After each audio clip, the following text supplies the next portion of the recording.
முதலமைச்சர் மு.க.ஸ்டாலினை அரிட்டாப்பட்டி மக்கள் இன்று சந்திக்க உள்ளதாக தகவல். டங்ஸ்டன் ரத்து தொடர்பாக நன்றி தெரிவிக்க உள்ளதாகவும் தகவல் வெளியீடு.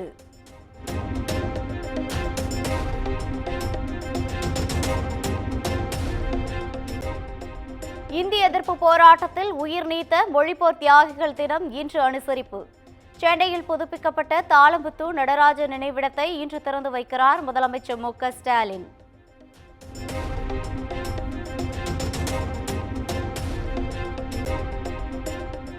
சென்னை மெரினாவில் நாளை நடைபெறும் குடியரசு தின விழாவில் ஆளுநர் ஆர்.என்.ரவி தேசிய கொடி ஏற்றுகிறார்.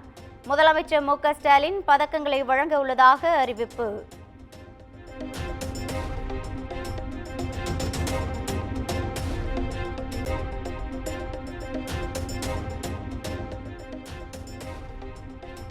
வேங்கை வயல் வழக்கில் குற்றம் சாட்டப்பட்ட சுதர்சன் தனது குடும்பத்தினர் பேசுவது போன்ற வெளியான ஆடியோ.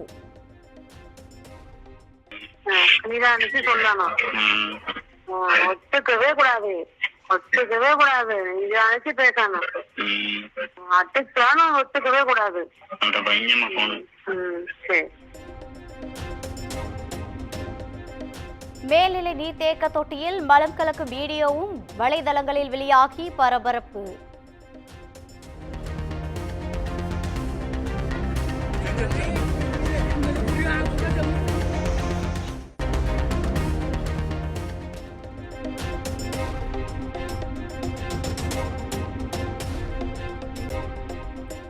குடியரசு தினத்தையொட்டி ஆளுநர் ஆர்.என்.ரவியின் தேநீர் விருந்திற்கு தாவேக தலைவர் விஜய்க்கு அழைப்பு. காங்கிரஸ், விசிக, கம்யூனிஸ்ட் கட்சிகளுக்கு அழைப்பை புறக்கணிப்பதாக ஏற்கனவே அறிவிப்பு.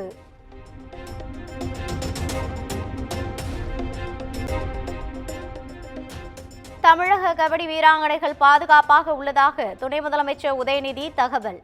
வெளி மாநிலம் செல்லும் தமிழக விளையாட்டு வீரர்களுக்கு கூடுதல் பாதுகாப்பு வழங்கப்படும் என உறுதி.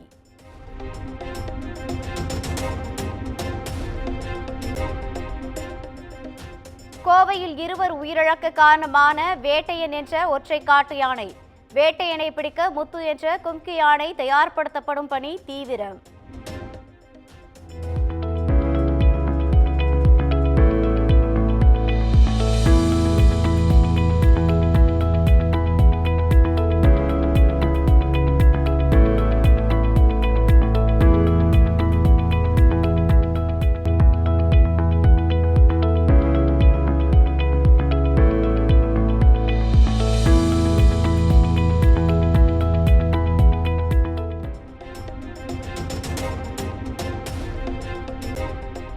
விழுப்புரம் மாவட்டம் சென்னை திருச்சி தேசிய நெடுஞ்சாலையில் சென்டர் மீடியரில் மோதிய லாரி.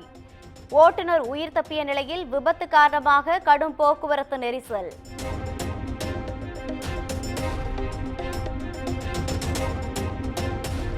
கன்னியாகுமரியில் தோஷம் கழிப்பதாக கூறி மயக்க மருந்து கொடுத்து வீடு வீடாக நகை கொள்ளை. போலி பெண் மந்திரவாதி கிரிஜா என்பவரை கைது செய்த போலீசார்.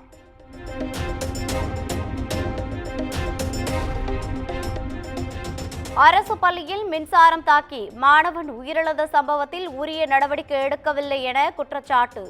சிவகங்கை மாவட்டம் காரைக்குடி அரசு மருத்துவமனை முன்பு உறவினர்கள் போராட்டம்.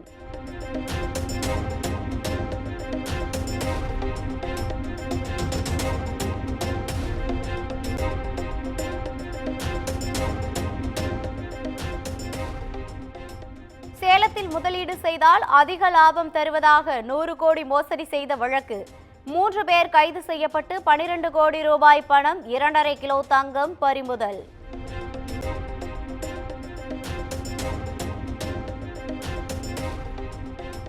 எழுபத்து குடியரசு தினத்தையொட்டி நாளை டெல்லியில் தேசிய கொடி ஏற்றுகிறார் குடியரசுத் தலைவர் திரௌபதி முர்மு. ஊராட்சி தலைவர்கள், பேரிடர் பணியாளர்கள், பாரா ஒலிம்பிக் வீரர்கள் உள்ளிட்டோருக்கு அழைப்பு.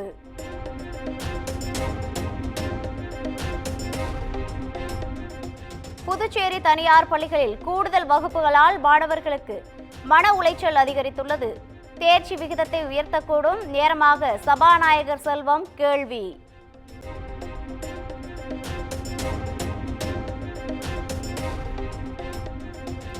நான்கு டன் மிளகாய் தூளை திரும்ப பெறுவதாக பதஞ்சலி நிறுவனம் அறிவிப்பு. பூச்சிக்கொல்லி கலப்பை மத்திய உணவு தர நிர்ணயம் ஆணை உறுதி செய்ததை அடுத்து நடவடிக்கை.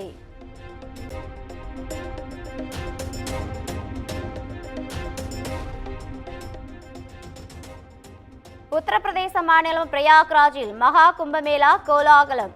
10 கோடியே 30 லட்சத்திற்கும் மேற்பட்டோர் திரிவேணி சங்கமத்தில் புனித நீராடல்.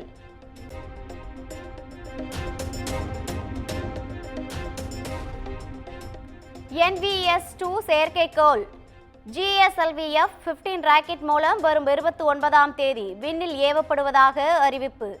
தரை, கடல், வான்வெளி போக்குவரத்தை கண்காணிக்கும் வகையில் ஸ்ரீஹரிகோட்டாவில் இருந்து ஏவப்படுகிறது.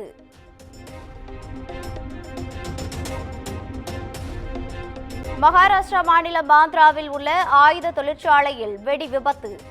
8 பேர் சம்பவ இடத்திலேயே உயிரிழந்த நிலையில் 5 பேர் காயங்களுடன் மருத்துவமனையில் அனுமதி.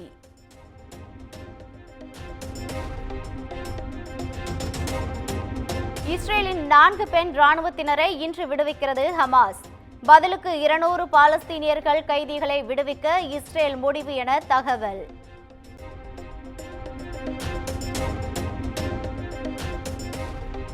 சென்னை சேப்பாக்கத்தில் 2வது T20 போட்டியில் இந்தியா இங்கிலாந்து அணிகள் இன்று பல பரீட்சை. டிக்கெட்டை காண்பித்து மாநகர பேருந்துகள், மெட்ரோ மற்றும் மின்சார ரயில்களில் இலவசமாக பயணிக்க அனுமதி.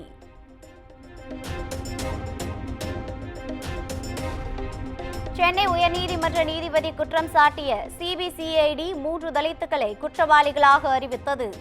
வேங்கை வயல் விவகாரத்தில் CBI விசாரணை தேவை எனவும் இயக்குநர் ப. ரஞ்சித் வலியுறுத்தல்.